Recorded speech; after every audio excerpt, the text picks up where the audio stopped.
Hey friends, welcome back to the channel. I hope you guys are all doing really well. So happy new year first and foremost. It is New Year's Day when I'm filming this, so we're gonna wrap up the awful year that is 2024 and go through what I'm hoping to accomplish in 2025. I did allude to that in some past videos recently, kind of the themes that I want to get into in 2025, but we're going to talk about the horrific year that was 2024 first, and I wanted to go through my most loved and my least favorite books in 2024 as well. So I hope you guys are excited for the video, and just so you guys know, because I am trying to hype up the new channel, there is our first video over there as well where I'm wrapping up my favorite watches of 2024. So make sure you go over and check out my other channel, Movie Milestones with Elizabeth-Sagewood, and that's one of my goals for 2025 is to get that channel up and running and have all sorts of movie goodness over there as well as books right here. Okay, so first of all, let's talk about the terrible year that was 2024. And for many reasons, you know, I think I'm coming into this new stage of my life in my 40s. That's kind of a new season that brings new mental health challenges and physical challenges and stuff like that. So that was one aspect I think that kind of interfered with my hobbies and my reading and all that sort of thing. But as you guys know, I've been having a lot of trouble trying to balance my work life and my personal life that I struggle with the entire year. And so that is something that I'm going to start working on in the new year, is trying to find a little bit more balance, because I really do miss my hobbies. It frustrates me that I'm not into my reading. It frustrates me that, you know, I'm not getting any enjoyment out of my, you know, my normal relaxation tactics. And then I'm just constantly hyper focusing on work. So I go to work very early in the mornings, I'm answering emails early in the mornings, work all day, rarely take a lunch, and then I'm working through the evening. And then sometimes on the weekends as well. So of course that interferes with family time, it interferes with my reading time, my YouTube. I stopped doing live shows, my sprints. I really miss doing my Sunday morning sprints. And you know, the book club just kind of faltered and fell away, which I am going to have a video coming up with the January, February, March picks for the book club, because we are getting back into that. I want to do more live shows and sprints and stuff like that with my booktube friends and my podcasting friends, because, you know, it's just so super important to find balance. I mean, career and everything, I'm very much a career person, is important, and I do want to, like, I got a promotion this year and I want to make sure that I'm doing good work and I want to make sure that I'm doing a good job, but I'm a little bit too hyper focused on it. So the theme for 2025 is going to be finding that balance, getting the relaxation time so I can be better at my job and have even you know, a better work ethic, because I'm actually getting some solid rest and relaxation and family time and all of that sort of thing. My parents did move here to Alberta this year as well. We haven't lived in the same place in like 23 years. So that's brought a new level of, like, you know, visiting and making sure that I have time with them, not just with Matthew. So it's kind of just everything all around.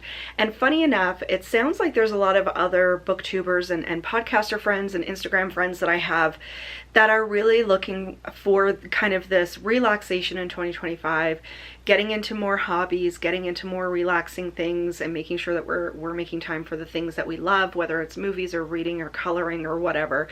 I actually saw my friend Lauren over on Happy Haunts Library. She's really kind of along the same lines as me with trying to find that balance between work and life, and she's taken on a bunch of new hobbies and trying out new things. So she kind of inspired me to maybe start doing some hobby sprints. So I know we do reading sprints and productivity and everything like that, where we're actually working and trying to get through our reads, writing and whatever we're doing. I'm usually folding laundry or cleaning or whatever on my sprints on Sunday mornings. But I really want to get into these sort of relaxation or hobby sprints where we're all coloring or doing puzzles or whatever together to make sure that we're doing that kind of stuff. So kind of the opposite of what I've always done, which is productivity sprints. We're going to be doing some relaxation sprints. And another booktuber that's really inspired me in the past few months is Kitty over on Spicy Cats Reads. I love watching her reset vlogs. So, you know, at least once a month, she does a reset at the beginning of the month where she does a little bit of cleaning, fixes up the library, puts together her TBR, which I don't usually do TBRs, but sometimes piles of possibilities depending on what's going on. And, you know, meal prepping or making sure she's getting time in for journaling or hobbies or whatever. And that's really inspired me to start doing some of those types of vlogs on the channel as well. So yeah. The big theme for 2025 is going to be this relaxation and really getting back into my hobbies, getting back into my YouTubing, because it's something that I really care about and it's something that's important to me, and I miss hanging out with my booktube friends and stuff. So big theme for 2025. So as far as actual reading goes for 2024, like I said, I've been in like pretty much a slump for the entire year, which has been awful, but also, like, I typically read between, say, 70 and 90 books a year. I did set the goal of reading 100 books in 2024. Obviously, I got nowhere near that. I've never read 100 books in a year. But I've also read way less than what I usually do. Typically in a week, I will have an audiobook, a physical book, and an ebook on my Kindle, which I read before bed. And I've really found myself getting too much into this, like, doom scrolling on TikTok, doing kind of mindless things, like watching really pointless YouTube videos, I guess because it's trying to relax my brain after a really long day. So I've been doing that instead of doing my reading.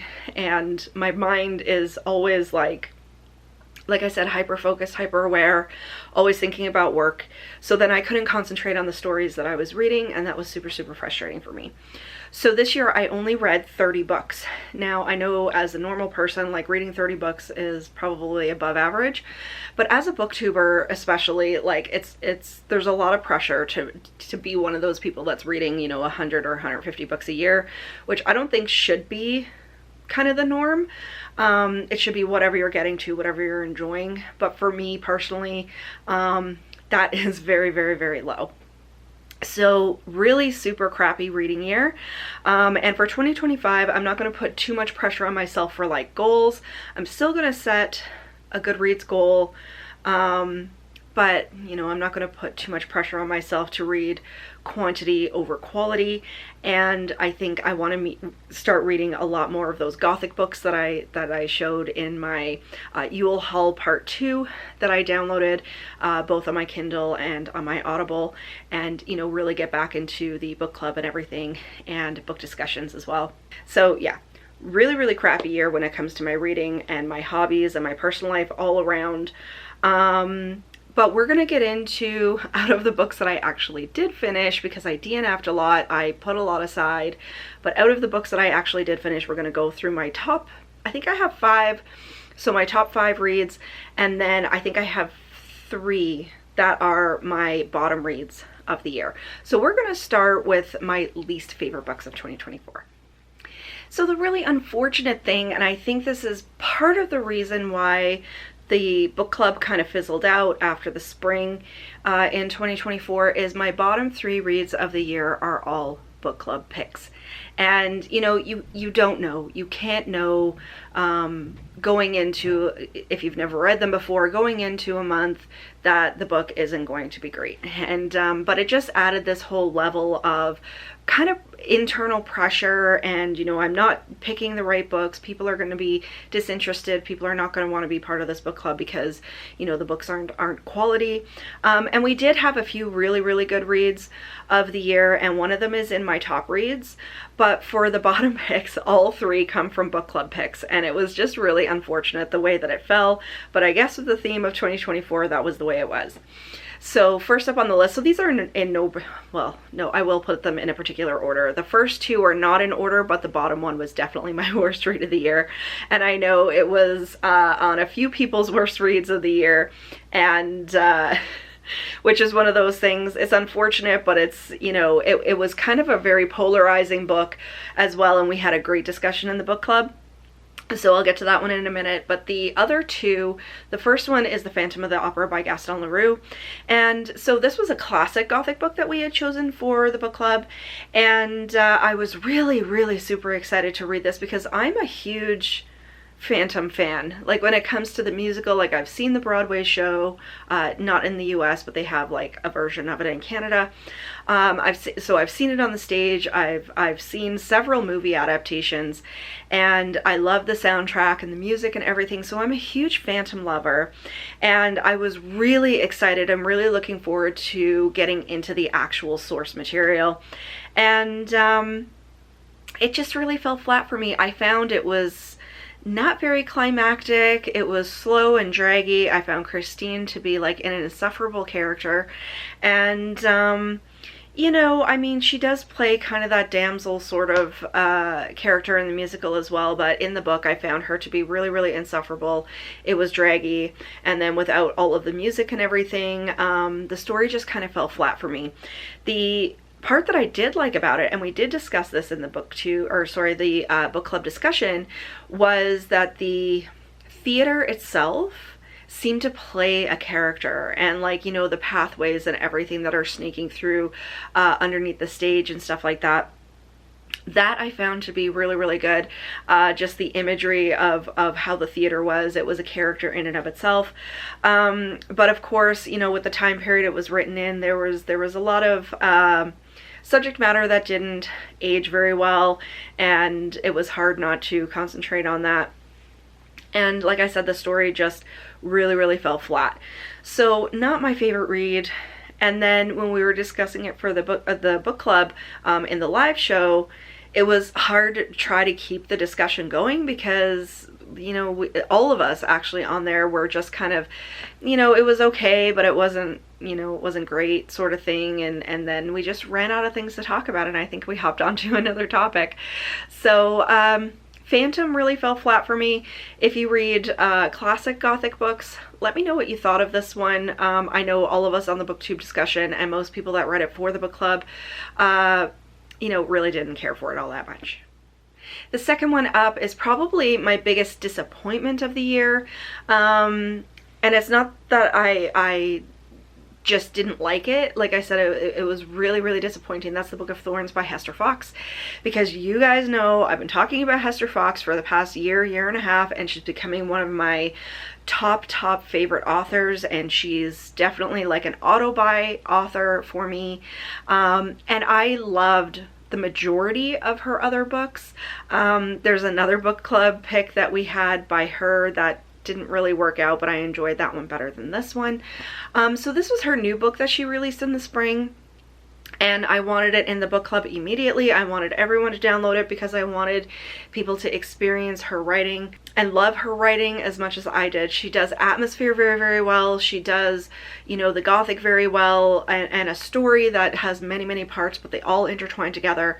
So this one is about a young lady who actually kind of gets brought into part of Napoleon's army, and so it has this backdrop of that time period, but also a lot of military sort of battles, and there's a lot of travel and stuff like that. And she can basically speak to flowers. So I really enjoyed certain aspects of this book. Like, I liked the idea, it seemed original and stuff like that, but as far as it goes, it just kind of fell flat. So this was kind of a 2.5, maximum 3-star read for me, but I'm gonna go with around the 2.5 mark. And like I said, it was super disappointing because Hester Fox has become such a favorite of mine, and I think for the book club in 2025 I am gonna throw one of her books in there that I do really enjoy, so other people can enjoy it too. But I'm really hoping that with her next release, which I'm not sure when her next release is coming out, but that she gets back to, you know, really the dark and spooky. This one just, it kind of dragged. I wasn't really interested in the plot.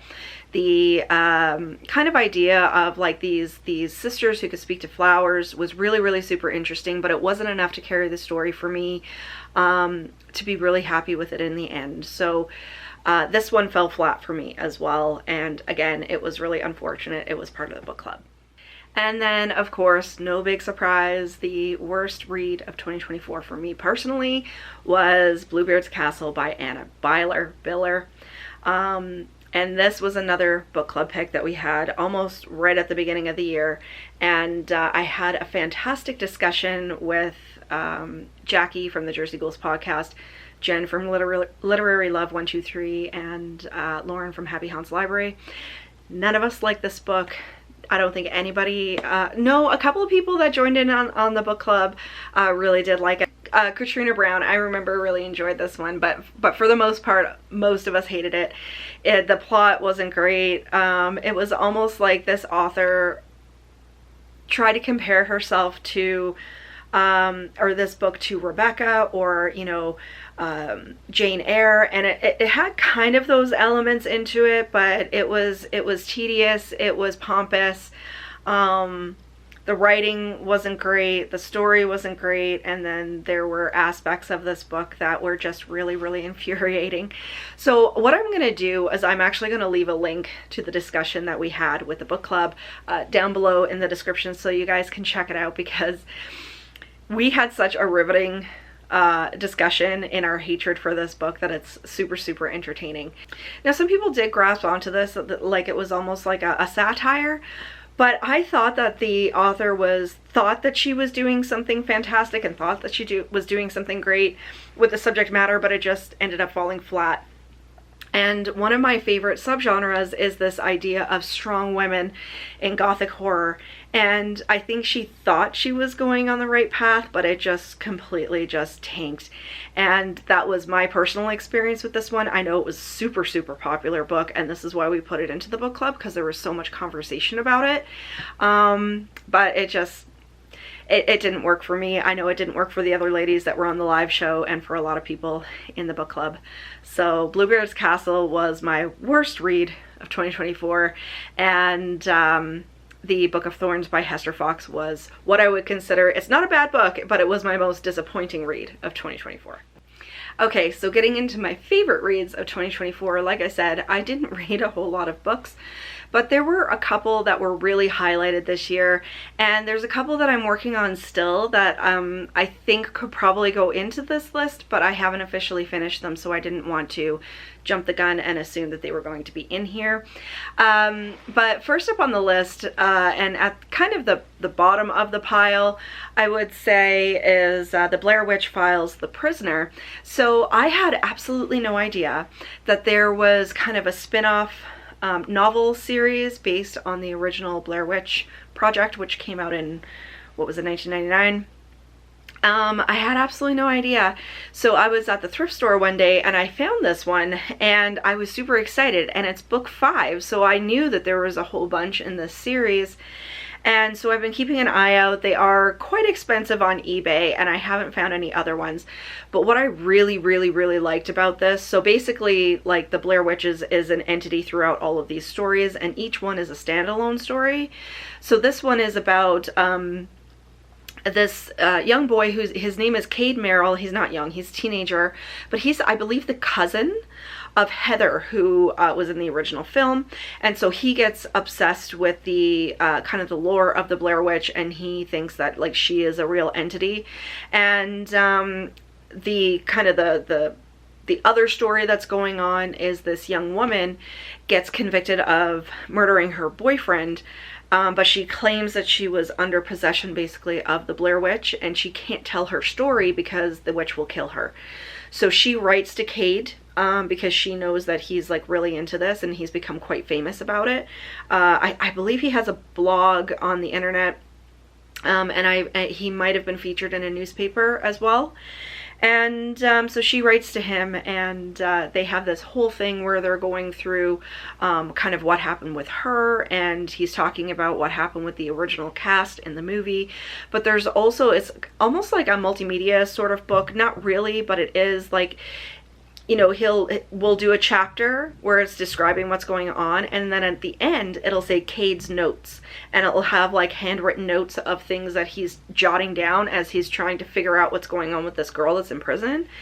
And it was so, so good. I mean, it was really the kind of early 2000s YA thriller, mystery, horror kind of book that I was craving at that particular time, especially because I was in such a slump, and especially because I was so stressed out, like, with my job and the projects that I had going on and stuff. And it was just a real joy to read.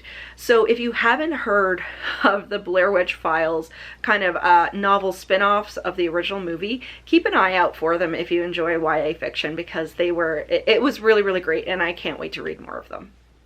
And next up is the first 2 books in the Hex Hall series by Rachel Hawkins.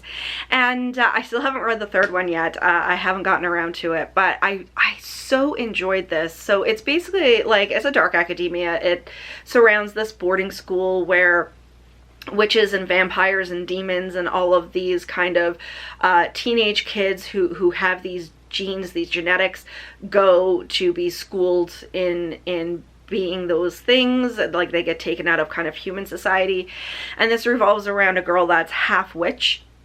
And in her, she was in regular human society, but she started casting spells that went awry, so she was taken out and she had to go to this particular boarding school. And of course there's a big evil that's trying to do things, and she's our heroine, and there's evil demons that are trying to infiltrate the school and stuff like that. And it's a really, really great adventure. This book series came out quite some time ago, probably, you know, say in the 2010s, maybe 2015, 2016. I think it was around the 2010s though. And I hadn't even heard of it before this year. I think I saw the book 1 on Everand, and I loved the cover. The cover on book 1 is fantastic. And so I downloaded it, and I was quite surprised at how much I loved it. But you know me, I love anything to do with witches, demons, vampires, that kind of thing, obviously. But also I love boarding school stories, dark academia, that, you know, there's the battle between good and evil and the whole thing. And yes, it does have, it's a little bit tropey with the romance and all of that kind of stuff. But I think the plot around the school and the battles and all of that kind of, and the world that's built kind of is superior to the love story that's going on. So I can take the romance and stuff like that if the other kind of plot lines are first and foremost. So the romance I didn't find gratuitous. It wasn't like overly cheesy. So I really, really enjoyed this, and I definitely want to pick up the 3rd book in 2025 and finish it off. And I do want to read more of Rachel Hawkins. I have to look at more of her books to see what else she has out there, because I really, really enjoyed her writing and the creativity that came through in this series. So spot 3 and 4, or I guess 3 and 2, if you want to put it that way, are 2 within the same series. And this is a duology, but I loved both books so much that I had to put both of them on here and take up 2 spots, especially because I didn't read a whole lot this year. So we all know my love of Darcy Coates. I think she's fantastic. And these are older books as well that I didn't even really give them a second thought, above and beyond like her regular haunted house, sort of modern haunted house stories. But I'm so glad I picked these up, because she did the gothic very, very well. She wrote the atmosphere very well, and the story and all of that kind of stuff. So this is House of Shadows and House of Secrets. So this is a duology. And I just ate these up from beginning to end.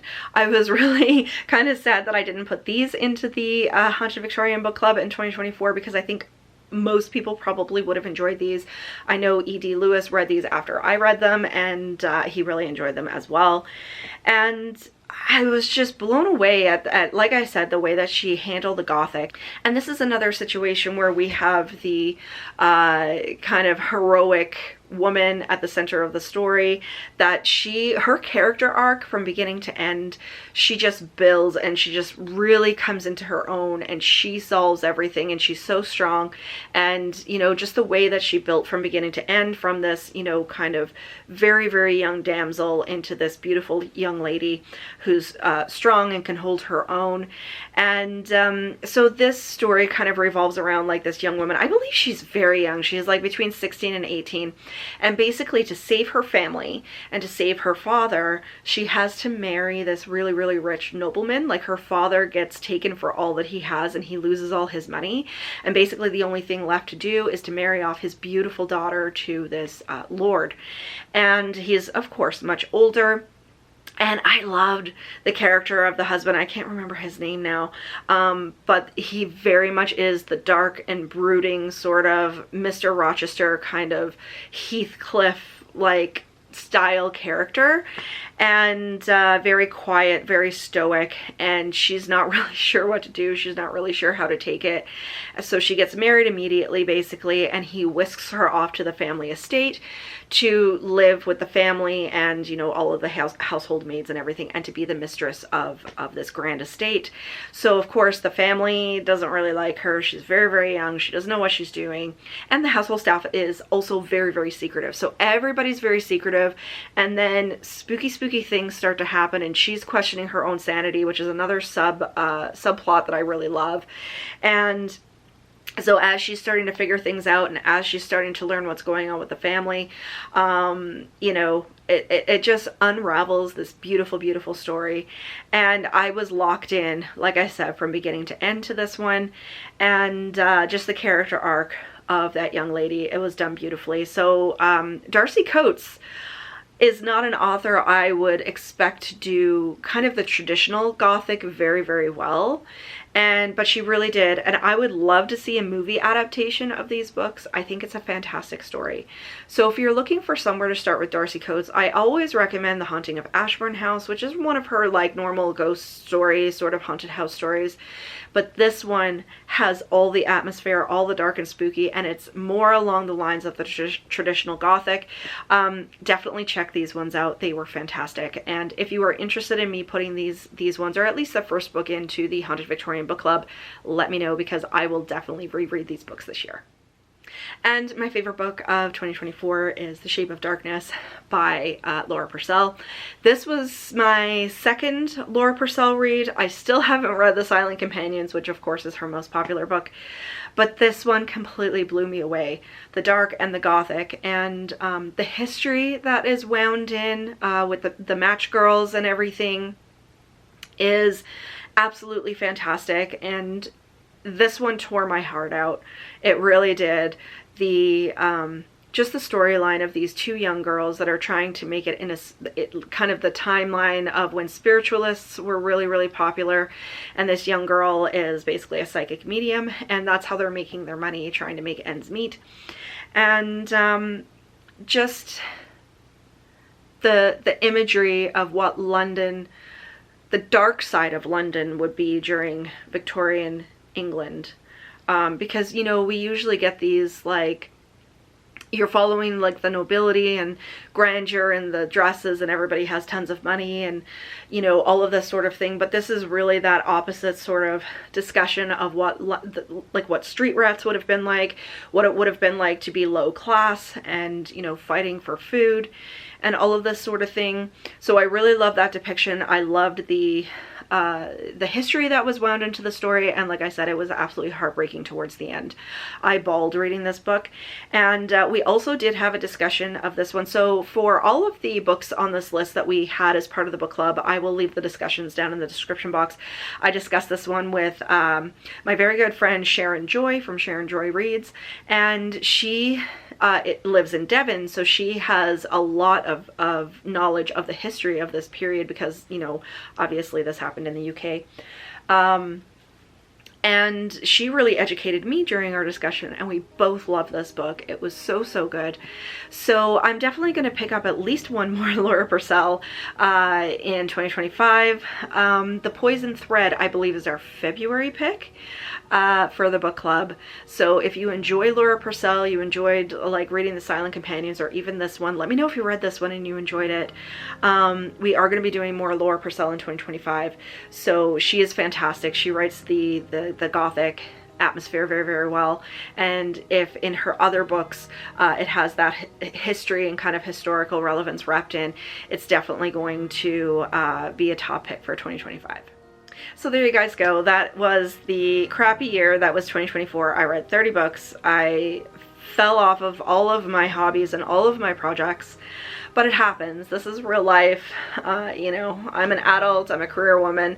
This is not my full-time job, obviously. This is a hobby. But for next year, we are going to make getting into relaxation and hobbies and all of that kind of thing a priority. But I also don't want to put too much pressure on myself either. So stay tuned for, you know, the weekly uploads. I'm not going to go so long between uploading. book discussions. We have the new channel. I'm going to be getting back into doing more sprints. Probably not every Sunday, but probably every other Sunday we will do our Sunday morning sprints, and lots of other things. I still have to do my bookshelf tour. I'm doing a mini expansion on the library right now, so once that's done, I will bring you guys in and we'll take a look at it. And just all the things. So I hope you guys stick around for 2025, and I hope you enjoyed the video. If you did, give me a thumbs up, leave me a question or a comment down below, because you know I love chatting with you guys. But until next time, stay spooky, everybody. Bye.